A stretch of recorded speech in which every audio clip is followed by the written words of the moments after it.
नीली रोशनी तेज होती गई, हवा भारी होने लगी और जंगल अब किसी मंदिर जैसा पवित्र लगने लगा। बैल धीरे धीरे आगे बढ़ा और ठीक एक ऐसे स्थान पर खड़ा हो गया जहां जमीन हल्की हल्की चमक रही थी। लखन रुक गया, आंखें फैलाकर चारों तरफ देखने लगा। अरे ये जगह तो बिल्कुल साधारण नहीं लगती। इस धरती से तो जैसे कुछ उमड़ रहा है। कोई हल्की गुनगुनाहट सुन रहे हो तुम?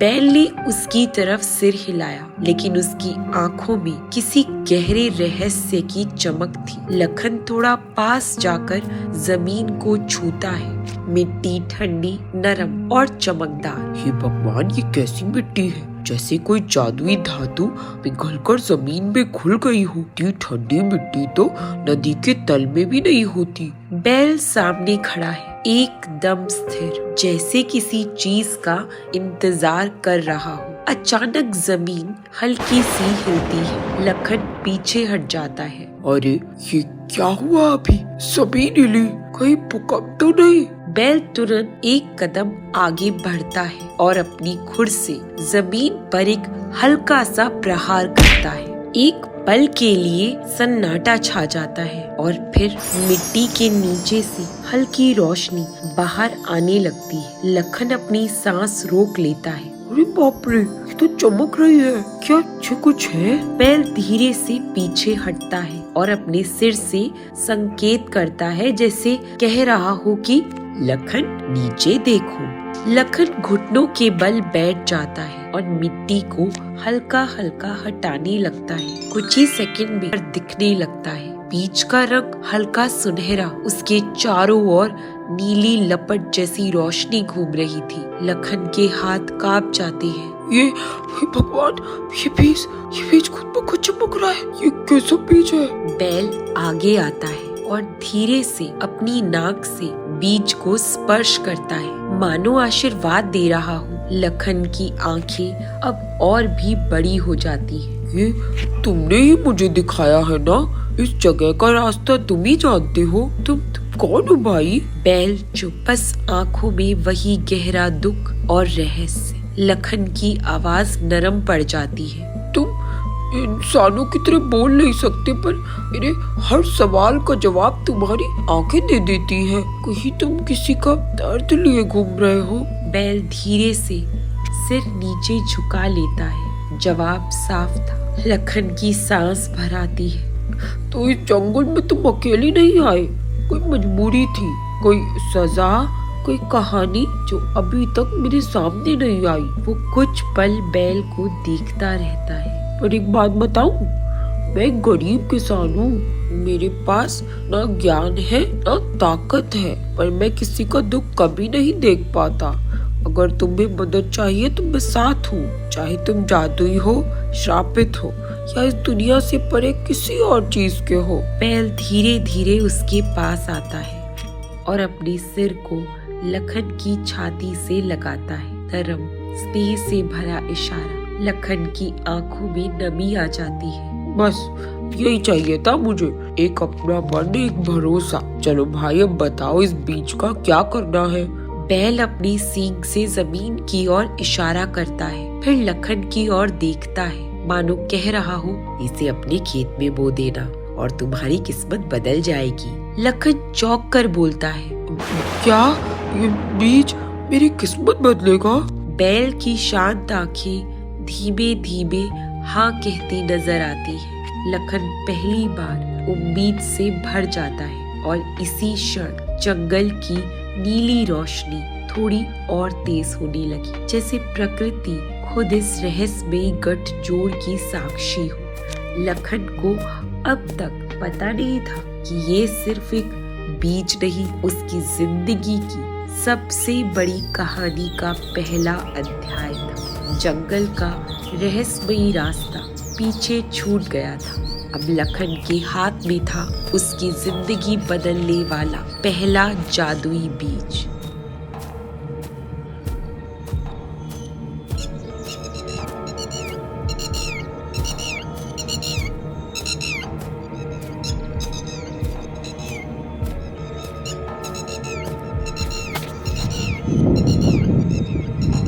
शाम ढल रही थी। लखन तेज कदमों से गांव की तरफ लौट रहा था, हाथ में चमकता छोटा बीज जिसे वो अपनी मुट्ठी में छुपाए हुए था। घर के बाहर पहुंचते ही उसकी पत्नी कमला चौखट पर बैठी मिली, चेहरा थका हुआ, बीमार लेकिन उम्मीद से भरा।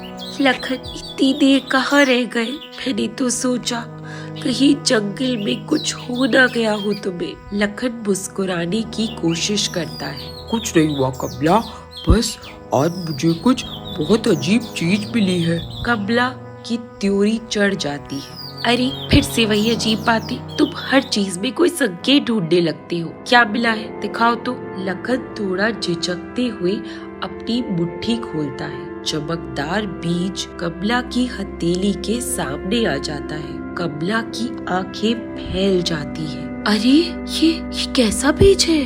चमक रहा है, कहीं कोई कीड़ा वीड़ा तो नहीं है इसमें? लखन हंसने लगता है।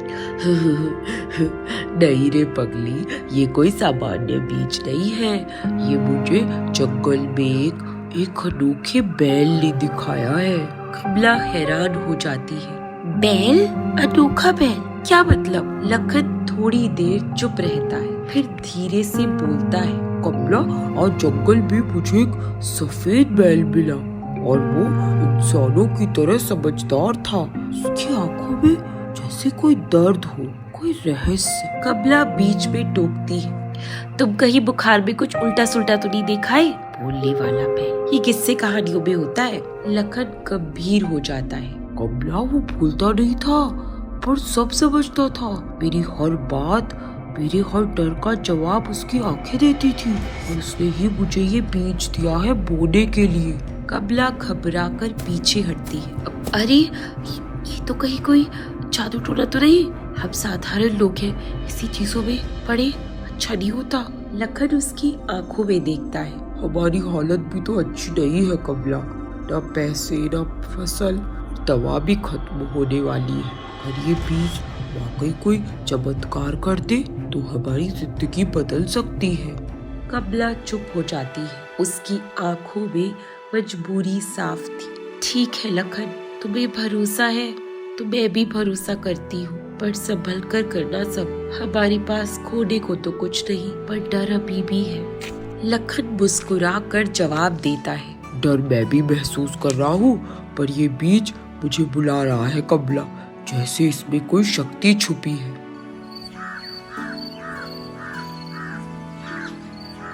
चांद की रोशनी खेत पर पड़ रही है, हवा ठंडी है। लखन खेत पे टोके बल बैठता है।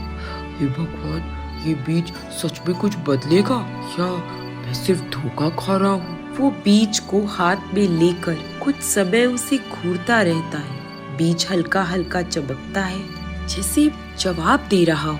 लखन की आंखें भर आती हैं। अगर तू सच में जादुई है तो मेरी कमला के लिए थोड़ा सा सुख ला देना। वो बहुत दुख झेल चुकी है। वो जमीन में एक छोटा गड्ढा खोदता है, बहुत ध्यान से, जैसे ये बीज किसी भगवान की देन हो। बीज रखते ही एक हल्की नीली चमक जमीन के भीतर फैलती है। लखन घबरा कर पीछे हट जाता है। ये क्या था? सच में जादू है क्या ये? कुछ देर बाद जमीन शांत हो जाती है। लखन घुटनों के बल बैठकर दोनों हाथ जोड़ता है। ठीक है, बीज बो दिया, जो होगा उसे भगवान पर छोड़ दिया। वो खेत से वापस आता है, लेकिन जैसे उसे महसूस होता है कि कोई अदृश्य नजर जंगल से उसे देख रही है, बैल या कोई और। लखन पीछे मुड़कर देखता है, पर अंधेरा घना है और इस तरह जादुई बीज मिट्टी में समा गया और लखन की जिंदगी उस मोड़ पर पहुंच गई जहां से उसकी तकदीर पूरी तरह बदलने वाली थी।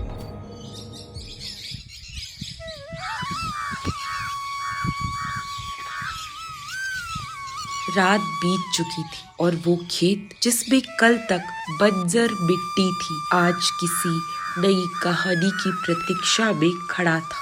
सुबह सुबह लखन को कमला की खांसी की आवाज आती है जिससे उसकी नींद टूट जाती है। लखन उठो, रोज की तरह पानी लेने भी जाना है और खेत भी देख लेना, कहीं कोई जानवर खोद कर न चला गया हो। लखन उठकर आंखें मलता है। अरे कमला, रात को मैं इतना थक गया था, सोच रहा हूँ आज खेत देखने ना ही जाऊँ। फिर अचानक उसे याद आता है, लेकिन वो बीज नहीं, चलता हूँ मैं, आज खेत जरूर देखना पड़ेगा।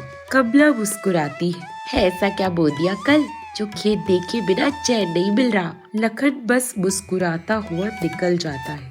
सुबह की हवा ठंडी है, पक्षियों की आवाजें गूंज रही है, लेकिन लखन का दिल तेज तेज धड़क रहा है। क्या सच में कुछ होगा या मैं बेकार में सपना देख रहा था? तो चिंता मत कर लखन, जो भी आएगा सामना कर लेंगे। वो कदम तेज करता है। कुछ मिनट बाद वो अपने खेत की सीमा पर पहुंचता है।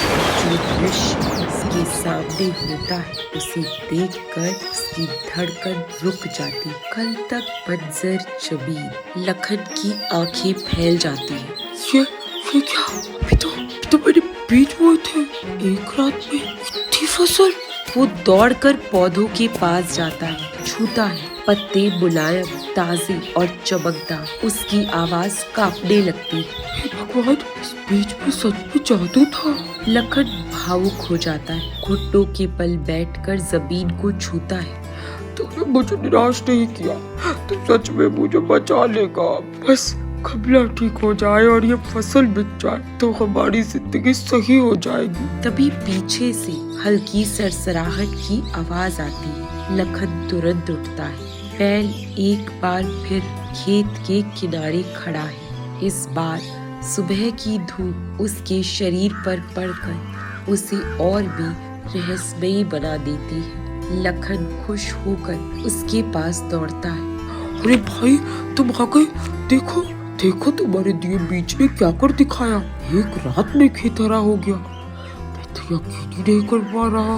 बैल शांति से खेत की ओर देखता है, जैसे उसे पहले से पता था। लखन उसके पास आकर उसके माथे पर हाथ फेरता है। तुम्हारे बिना ये कभी नहीं होता। तुमने मेरी उम्मीद लौटा दी। मुझे नहीं मालूम तुम कौन हो, क्यों मेरी मदद कर रहे हो, पर मैं तुम्हारा कर्ज जरूर चुकाऊंगा। बैल उसकी आंखों में देखता है। उस नजर में दर्द, कहानी, रहस्य सब कुछ था। लखन ध्यान से देखता है। तुम्हारी आंखें बोलती है भाई, कहती है कि तुम अकेले हो, कहती है कि तुम्हें किसी ने छोड़ दिया, कहती है कि तुम पर कोई बड़ा बोझ है।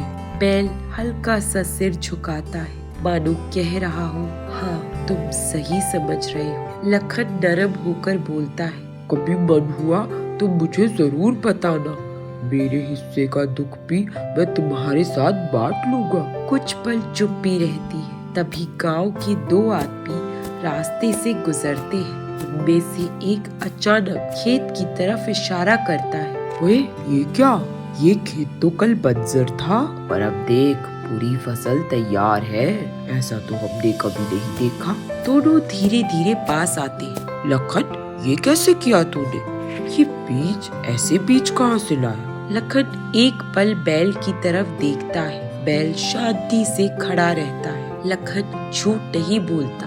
ये बीज मुझे जंगल में मिले। जंगल में? कहाँ? कैसे? लखन बस मुस्कुराता है। बस जहाँ किस्मत ले गई। गांव वाले फसल को छूते हैं। हे राम, ये तो सोने जैसी फसल है, तू तो अमीर बन जाएगा लखन। लखन धीरे से जवाब देता है। अभी अमीर नहीं बना हूँ भाई, पर आज पहली बार लगा है कि भगवान ने मेरी भी सुन ली। बैल लखन के पास आता है और उसका हाथ अपने सिर से छूता है, जैसे छुपा हुआ आशीर्वाद। दोनों गांव वाले ये देखकर चौंक जाते हैं। ये बैल तुम्हारा है क्या? नहीं, ये सिर्फ मेरा नहीं है, ये मेरे जीवन का रक्षक है। बैल उसकी ओर देखता है। ये एक मौन वचन जैसा था और इस तरह जादुई बीज ने अपनी ताकत दिखानी शुरू कर दी थी। लेकिन असली चमत्कार अभी बाकी था।